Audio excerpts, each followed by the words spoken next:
أعوذ بالله من الشيطان الرجيم. بسم الله الرحمن الرحيم. الرحمن علم القرآن خلق الإنسان علمه البيان. الشمس والقمر بحسبان والنجم والشجر يسجدان والسماء رفعها ووضع الميزان ألا تطغوا في الميزان وأقيموا الوزن بالقسط ولا تخسروا الميزان والأرض وضعها للأنام فيها فاكهة والنخل ذات الأكمام والحب ذو العصف والريحان فبأي آلاء ربكما تكذبان خلق الإنسان من صلصال كالفخار وخلق الجن من مارج من نار فبأي آلاء ربكما تكذبان رب المشرقين ورب المغربين فبأي آلاء ربكما تكذبان مرج البحرين يلتقيان بينهما برزخ لا يبغيان فبأي آلاء ربكما تكذبان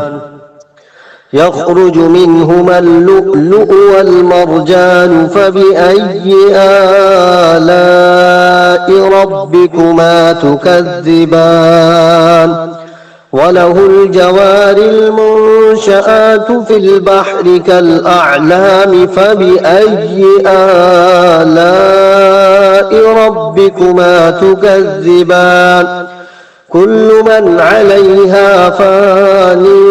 ويبقى وجه ربك ذو الجلال والإكرام فبأي آلاء ربكما تكذبان يسأله من في السماوات والأرض كل يوم هو في شأن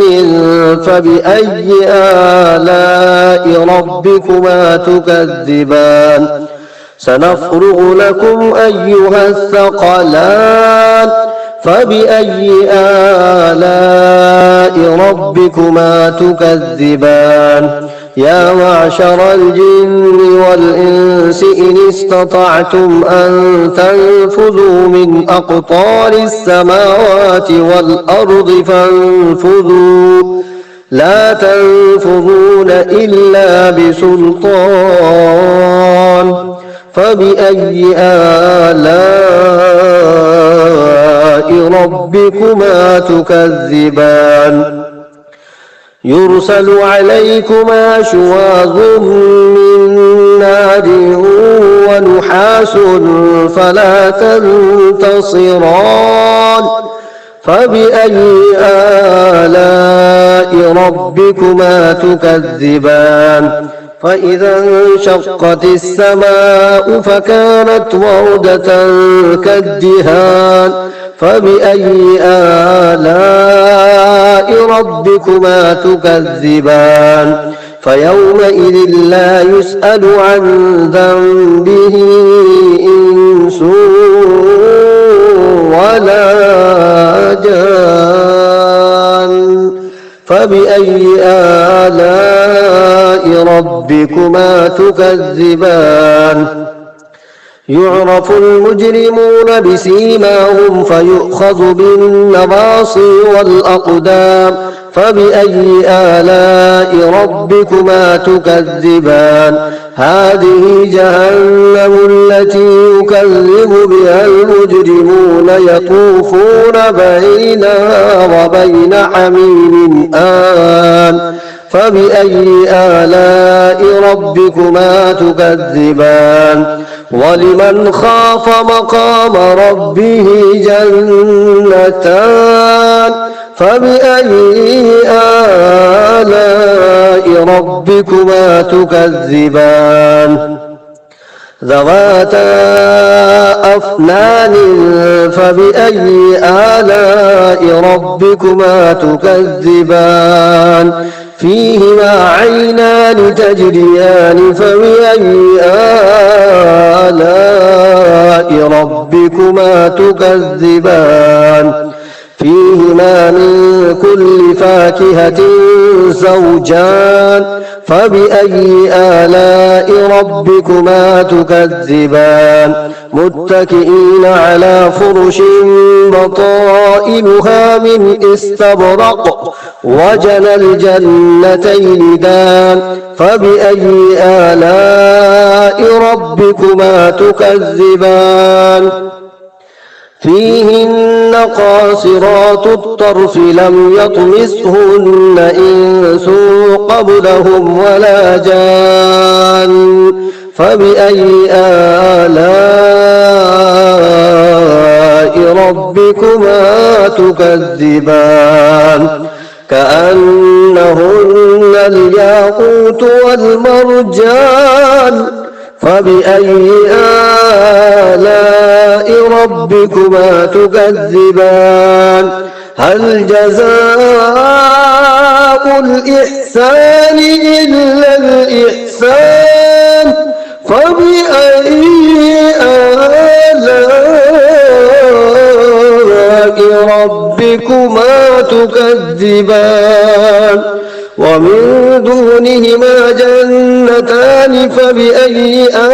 آلاء ربكما تكذبان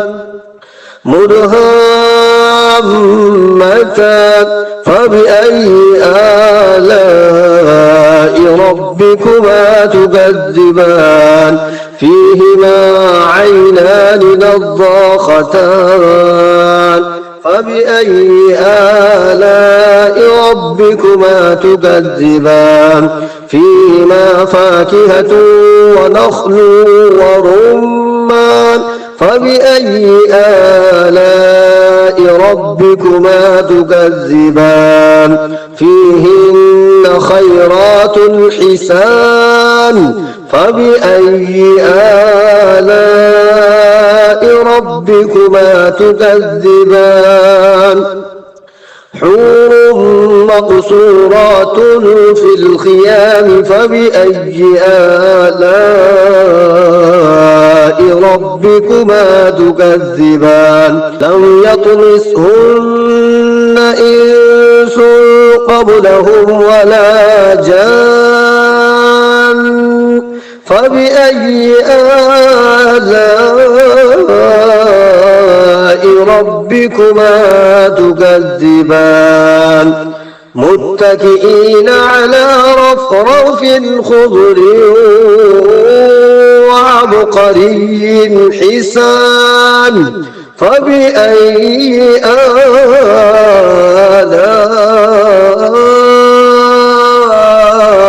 ربكما تكذبان تبارك اسم ربك ذي الجلال والإكرام